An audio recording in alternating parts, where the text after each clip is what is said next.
एक super hero film की shooting चल रही है। जो लीड एक्टर है वो पूरी तरह डूब कर अपना शॉट दे रहा है। ये एक एक्शन सीक्वेंस है जिसमें उस पर गोली चलाई जानी है। जाहिर है फिल्म शूटिंग के वक्त असली शूटिंग से परहेज ही किया जाएगा। जो गोली एक्टर पर चलाई जानी है वो ब्लैंक है, उससे उसका कुछ नहीं बिगड़ने वाला। सब इस बात को लेकर आश्वस्त हैं और इत्मीनान से सीन शूट कर रहे हैं, लेकिन बहुत जल्द उन सबका इत्मीनान मातम में बदल गया। जिस रिवॉल्वर में से ब्लैंक कारतूस चलना था उसमें पहले से कुछ अटका हुआ था। ऐसा कुछ जो जानलेवा साबित हो सकता था हुआ। नतीजतन फिल्म के लीड एक्टर को अपनी जान गंवानी पड़ी। एक फलते फूलते करियर पर जबरन फुल स्टॉप लग गया। यूँ जान गंवाने वाले एक्टर थे ब्रैंडन ली, महान मार्शल आर्टिस्ट और एक्टर ब्रूस ली के इकलौते बेटे। फिल्म सेट्स पर या शूटिंग के दौरान होने वाले हादसों पर आधारित हमारी सीरीज हादसा में आज हम इसी एक्सीडेंट पर बात करेंगे।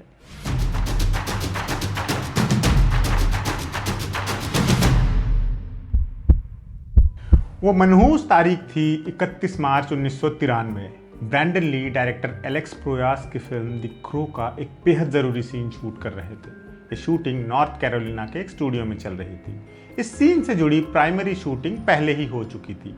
उन सीन्स में रिवॉल्वर के क्लोजअप शॉट्स लिए गए थे। अक्सर क्लोज शॉट्स में ऐसे डमी कारतूस इस्तेमाल होते हैं जिनमें गोली लगी होती है, बस पाउडर या प्राइमर नहीं होता। ऐसे कारतूस बिना गोली वाले कारतूसों के मुकाबले ज़्यादा रियल लगते हैं। ब्रैंडन के सीन के क्लोज शॉट्स में भी ऐसे ही डमी कारतूसों का इस्तेमाल किया गया, लेकिन यहाँ फिल्म के क्रू से एक जानलेवा गलती हो गई। बाजार में मिलने वाले कमर्शियल डमी कारतूस खरीदने की बजाय उन्होंने काम चलाऊ जुगाड़ अपनाया। उन्होंने जिंदा गोलियों में से गोली ली, पाउडर निकाल दिया, लेकिन प्राइमर नहीं हटाया। फिर उसे रिवॉल्वर में डाल दिया। इसी रिवॉल्वर के साथ उन्होंने क्लोज शॉट्स ले लिए। इस दौरान गोली बैरल में फंसी रह गई। इस स्थिति को स्क्विब लोड कहा जाता है। जब मेन सीन शूट करने का वक्त आया तब उस फंसी हुई गोली ने तबाही मचा दी। यह एक ऐसा गैर जरूरी हादसा था जिसे जरा सी सावधानी भर से टाला जा सकता था।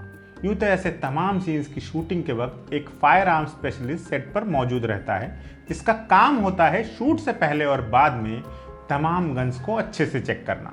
लेकिन द क्रो के उस सीन की शूटिंग के दौरान फिल्म का फायर आर्म स्पेशलिस्ट सेट पर था ही नहीं। उसे प्रोडक्शन कंपनी ने उस दिन जल्दी घर भेज दिया था।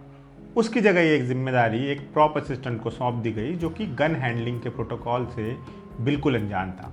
इसलिए एक्टर के हाथ रिवॉल्वर पड़ने से पहले उसकी बैरल चेक नहीं हो पाई, और जब रिवॉल्वर में ब्लैंक कारतूस डाले गए तो वो उतना ही जानलेवा हथियार बन गई जितनी वो असली गोली के होने पर होती। ये गन एक्टर माइकल मासी के हाथ में पहुंची, जो फिल्म में ड्रग डीलर फन बॉय का रोल कर रहे थे।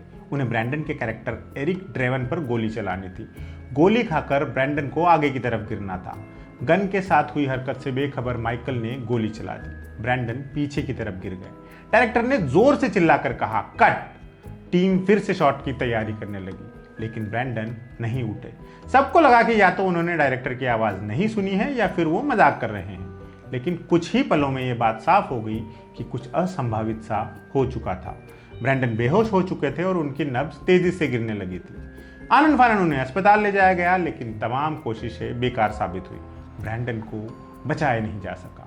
एक प्रतिभाशाली एक्टर की महज 28 साल की उम्र में मौत हो गई।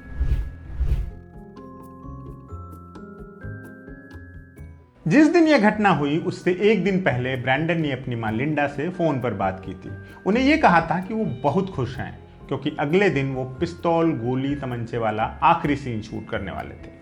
उस सीन के बाद फिल्म में ऐसा कोई सीन नहीं था जिसमें गन्स की जरूरत पड़ती, लेकिन वो आखिरी बचा सीन ही उनकी जिंदगी का आखिरी सीन बन गया।